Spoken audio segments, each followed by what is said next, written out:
Now let's talk about the psychosis. The bulk of our time is going to be spent talking about psychosis in the setting of PD. Really the border zone, right? I talked about this in the past. Tardive dyskinesia is the border zone between psychiatry and neurology. If you think about it, it's a neurological complication of a dopamine receptor blocking agent. As majority of those dopamine receptor blocking agents are neuroleptics. Here we have a psychiatric issue secondary to a neurological process, a progressive neurodegenerative neurological disease. So in some ways they're kind of mirror images of each other. And exactly where the hinterland of neurology and psychiatry meet. So here's the criteria. It's not a DSM criteria. It's an NINDS, NIMH criteria. Now I'm going to read the criteria to you. First of all, it has to be in the setting of Parkinson's. You have to be diagnosed with Parkinson's first, because it's not otherwise Parkinson's disease psychosis if you don't have Parkinson's.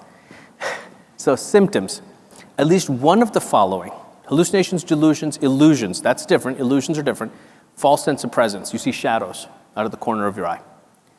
Recurrent or continuous for a month. Excluding other causes.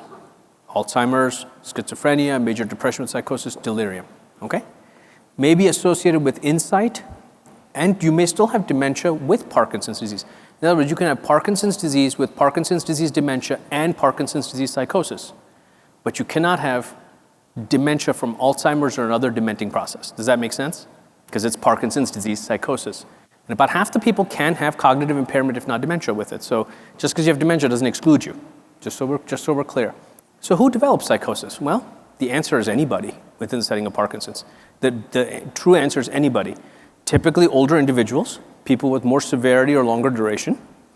Then come the visual changes, right? People with peripheral vision issues can add to it. Your brain does not want to see gaps in your vision. If you have gaps, something will fill it. Very interesting syndrome called Charles Bonnet syndrome. Hallucinosis in the setting of visual impairment in older individuals. So then add in dim lighting. Guess where we're heading into winter months. This is when we start to have complaints about these issues. Then add in the Parkinson's meds, but then the other meds. Hidden sources of anticholinergics, like what? Bladder anticholinergics, bowel anticholinergics, medications that have some anticholinergic properties to it, and other medical issues. Sometimes we see somebody who's otherwise stable, but then they end up with some other medical issue, congestive heart failure or other issues, and suddenly the hallucinations, which were kind of on the teetering edge, so infrequent, kick up because other medical issues play a role.